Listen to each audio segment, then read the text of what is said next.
थी। आला हजरत का फतवा है कि जुम्मे की दूसरी अजान जो है ना वो खतीब के सामने खड़े होकर नहीं देनी चाहिए, बाहर दरवाजे पे देनी चाहिए। आला हजरत रहमतुल्लाह अलैह ना जबलपुर चले गए, सफ़र था, वहाँ आपके दो खुलफा थे, बाप बेटा मौलाना अब्दुल सलाम भी खलीफा थे, मुफ्ती बुरहानुल हक उनके बेटे वो भी खलीफा थे। फाज़िल बरेलवी जब वहाँ पहुँचे ना, आलिम वो नहीं होता कि जो बात लच्छेदार तकरीर करके तो गुजर जाए। आलिम वो होता है जिसको बात करनी भी आती हो और जहन में उतारनी भी आती हो। वो शख्स है जो पुख्ता इल्म रखता हो, उसे पता हो कि किस हिकमत के साथ लोगों को बात समझानी है। कल्लिमुन्नासा ला कद्र उकूलिहिम, अगरचे मुदर्रिसीन की भी बड़ी बात है, लेकिन ठहर ठहर कर तरीके से प्यार से हमारे बुजुर्ग समझाते थे। आला हजरत से वहां किसी ने पूछा जी जुम्मे की दूसरी अजान कहां पढ़नी चाहिए, तो आला हजरत फरमाने लगे बाहर पढ़नी चाहिए। आपने वो फतवा दे दिया, वहां जनाब लड़ाई शुरू हो गई। वहां लोगों ने कह दिया जनाब हमारे यहाँ 40 साल से हो रही है, किसी ने कहा 35 साल से। आला हजरत फरमाने लगे दीन तजर्बे से नहीं आता, दीन इल्म से आता है। यानी 40 साल तजर्बा हो गया तो इसका मतलब है आप आलिम हो गए। दीन का ताल्लुक तजर्बे से व इल्म से। वो बहस हो गई।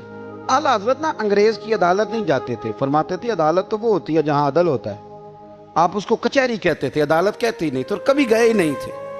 उन्होंने मुकदमा करा दिया आला हजरत पे, पर्चा कटवा दिया जी, मौलाना ने फसाद करा दिया। अब वो जज मुसलमान था, उसने रीड कर लिया। वो जो नायब कासद नहीं, वो अदरी जिसको कहते हैं आवाजें देता है, फलां बिन फलां हाजिर हो, वो आला हजरत का मुरीद था। आपने उसे बुला के ना तो सारी बात समझा दी, वो समझ गया करना क्या है। जब बारी आई ना आला हजरत की, तो जज साहब ने केस पहले पढ़ लिया था कि ये मसला है, मौलाना कहते हैं अजान बाहर पढ़ो, तो कुछ लोग कहते हैं सामने पढ़नी चाहिए। उसने कहा भी बुलाओ मौलाना रजा अली खां वल्द नकी अली खां। वो कहने लगा खड़ा होकर ना जज के सामने, कानों में दोनों बिल्कुल जज के आवाज देनी थी ना बाहर जाके, तो जज साहब के सामने जज साहब की तरफ मुंह करके कहने लगा मौलाना रजा अली खां वल्द नकी अली खां हाजिर हो। और जज कहने लगा बेवकूफ बाहर जाके कह।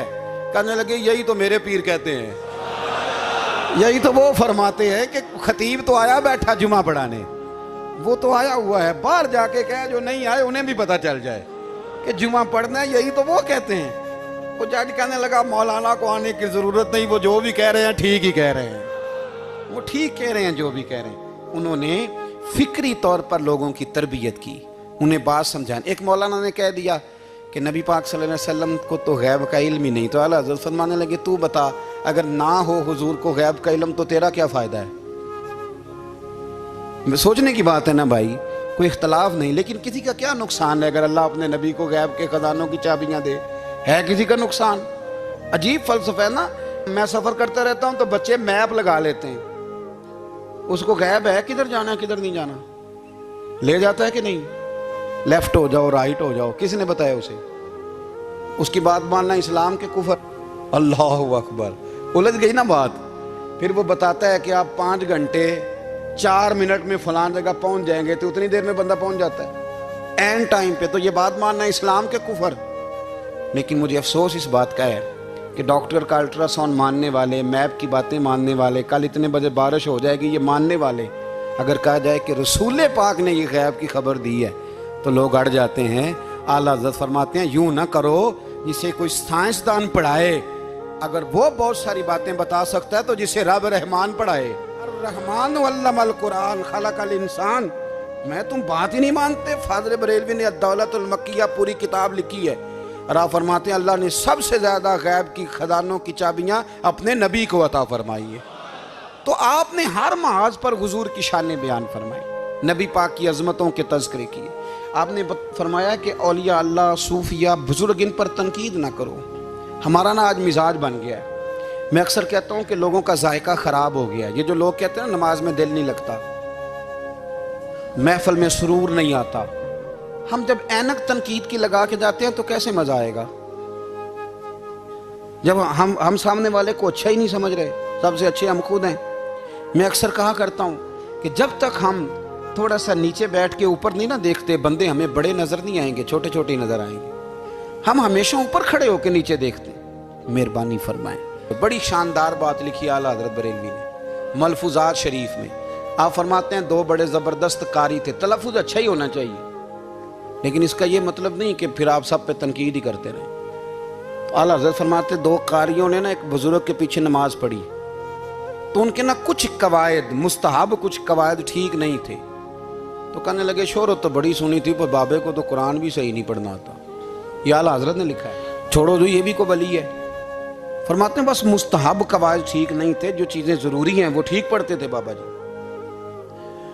अब उन दोनों ने तनकीद की दिल में, और बाहर निकल गए, एक दूसरे से कहने लगे यार कितना सोच के आए थे, पर ये तो कुरान पाक भी ठीक नहीं पढ़ते। अब मौसम था थोड़ा सा ऐसे ही मोतदिल मौसम था, ना ज़्यादा गर्मी थी ना ज़्यादा सर्दी थी। करीब एक झील थी, कपड़े उतारे, तहमतें बांधी और झील में घुस गए नहाने के लिए। एक शेर आया तो कपड़े उठा के ले गया। अब बंदा पानी में कितनी को देर रह सकता है, मौसम भी मोतदिल था, बड़ी गर्मी में भी बंदा ज़्यादा नहीं रह सकता। ठिठरने लगे, परेशान हो गए, कांपने लगे, जाएं तो किधर जाएं, बड़े परेशान। अब शेर बैठा है सामने और पहाड़ी के ऊपर वो बैठा, कपड़े लेके। आला हज़रत फाज़िल बरेलवी रहमतुल्लाह ताला अलैह फरमाते हैं किसी ने जाके बुजुर्गों को बताया कि वो आपके मेहमानों के कपड़े ले गया शेर। तो ठिठर रहे, वो बुजुर्ग आए और आके ना तो शेर को आवाज़ दी, अल्लाह हर मुश्किल दी कुंजी यारो हाथ मर्दां दे आई। शेर को आवाज़ दी, कहने लगे इधर आए ना। वो आया तो एक थपकी दी। फाज़िल बरेलवी ने हुकूक वालिदैन पे लिखा, हुकूक औलाद पे लिखा, उस्ताद के हुकूक पे लिखा, शागिर्द के हुकूक पे लिखा। आला हज़रत ने पड़ोसियों के हुकूक पे लिखा। फाज़िल बरेलवी रहमतुल्लाह ने पीर और मुरीद के हुकूक पे लिखा।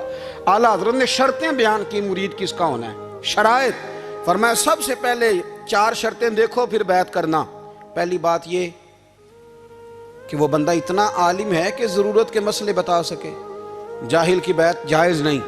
और दूसरे नंबर पे फरमाया ये भी देखो कि एलानिया गुनाह तो नहीं करता, ज़ाहिरी तौर पर शरीयत का पाबंद है। तीसरे नंबर पर ये देखो उसका सिलसिला मुत्तसिल है, बाकायदा किसी से मुरीद हुआ है, सिलसिला ऊपर तक सही चल रहा है। और फरमाया चौथा ये ज़रूर याद रखना कि खलीफा मजाज हो, किसी शेख कामिल ने उसे इजाज़त भी अपनी मर्जी से ना बन के बैठ गया हो कि मुझे तवीज़ मिल गए हैं, ये ना हो। फरमाया इन चीज़ों को देखो और फिर पूरी पाबंदियाँ लगाई।